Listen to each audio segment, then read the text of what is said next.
Monthly income जितनी important होती है उतना ही इम्पॉर्टेंट होता है मंथली सेविंग।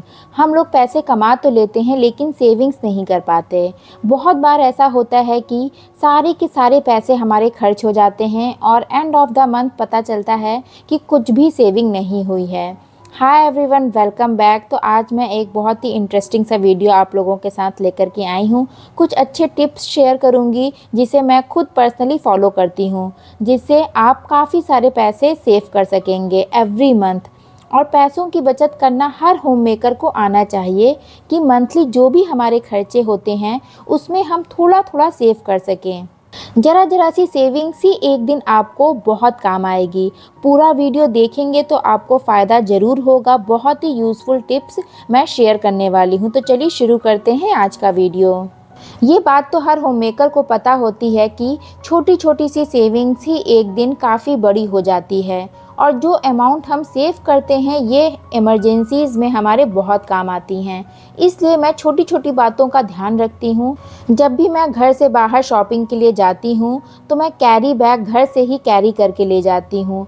जब भी आप कहीं बाहर जाएं तो पानी की बॉटल या फिर एक छोटी सी ही पानी की बॉटल, छोटा मोटा स्नैक्स अपने साथ ज़रूर ले जाएं, क्योंकि बच्चे जब साथ में जाते हैं तो उनको बाहर भूख ज़रूर लगती है, फिर ये सब हमें ख़रीदना पड़ता है।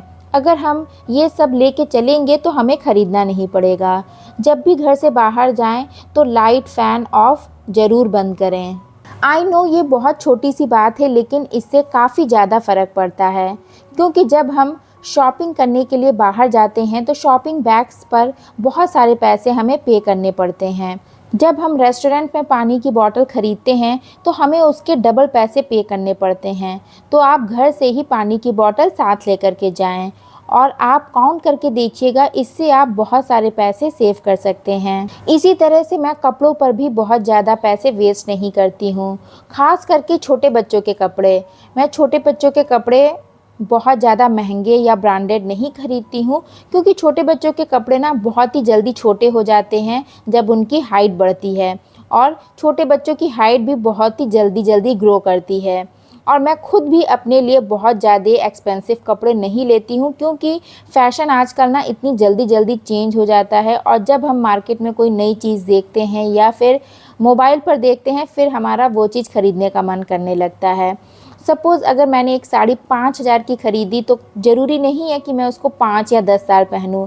1-2 साल ही हम पहनते हैं फिर हमारा मन भर जाता है। इसीलिए कपड़े सोच समझ कर के लें, बहुत ज़्यादा एक्सपेंसिव ना लें।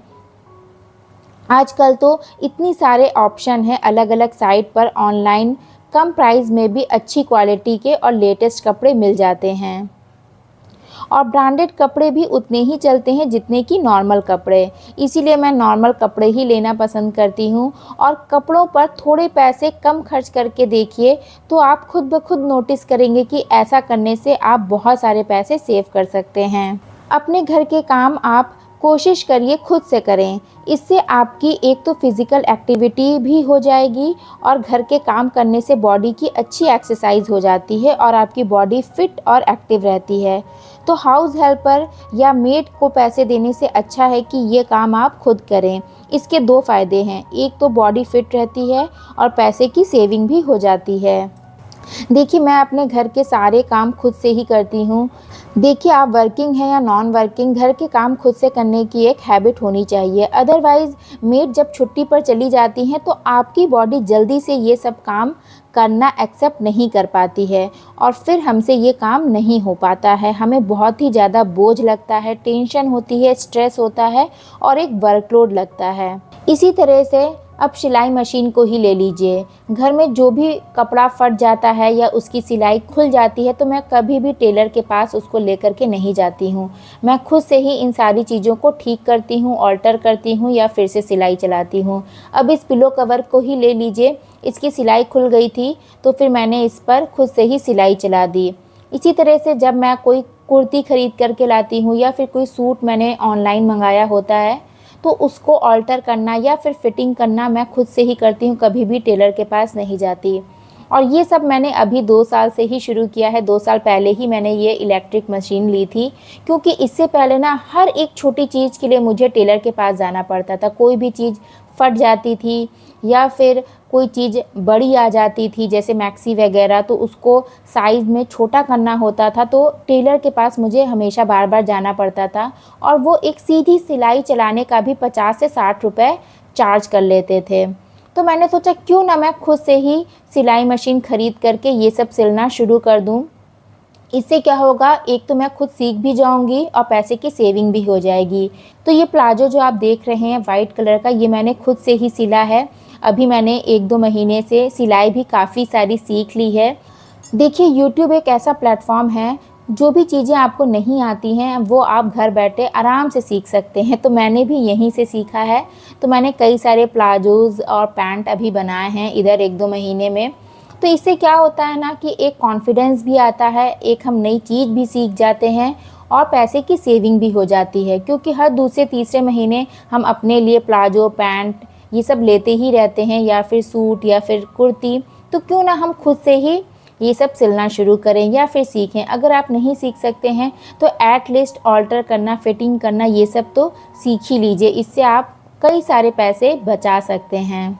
और आखिरी में मैं बस इतना ही कहना चाहती हूँ कि कभी भी अपनी तुलना दूसरों से मत करिए, क्योंकि ये एक बहुत ही ख़राब आदत होती है कि दूसरे के घर में ये सामान है तो हम भी ये तुरंत ले लें, दूसरे के पास ये चीज़ है तो मुझे भी तुरंत ख़रीद लेनी चाहिए। ये ना एक बहुत ही गंदी आदत होती है। इस आदत की वजह से ना आप हमेशा एक तो परेशान रहेंगे, हमेशा एक मेंटल स्ट्रेस बना रहेगा, कभी भी मेंटल पीस नहीं होता। इसलिए ये आदत अगर आपके पास है तो आप अभी इस आदत को हटा दीजिए या फिर अपने अंदर से निकाल दीजिए, क्योंकि इससे ना एक तो कभी-कभी हम दूसरों को देखा-देखी करके अपने ऊपर बहुत सारा लोन या कर्जा कर लेते हैं, चीज़ें खरीद के कि अगले के पास ये है चलो हम भी तुरंत खरीद लें। एक तो लोन कर्जा भी हो जाता है और हमारे पैसे भी इस तरह से काफ़ी वेस्ट हो जाते हैं। इसलिए पैसे जो हैं सही जगह खर्च करिए, अपनी नीड के अकॉर्डिंग खर्च करिए, कभी भी दूसरों से खुद को कंपेयर मत करिए। और वो कहा जाता है ना कि दूसरे का महल देख करके अपने झोपड़े में आग नहीं लगानी चाहिए, जितनी चादर है उतना ही पाँव फैलाना चाहिए।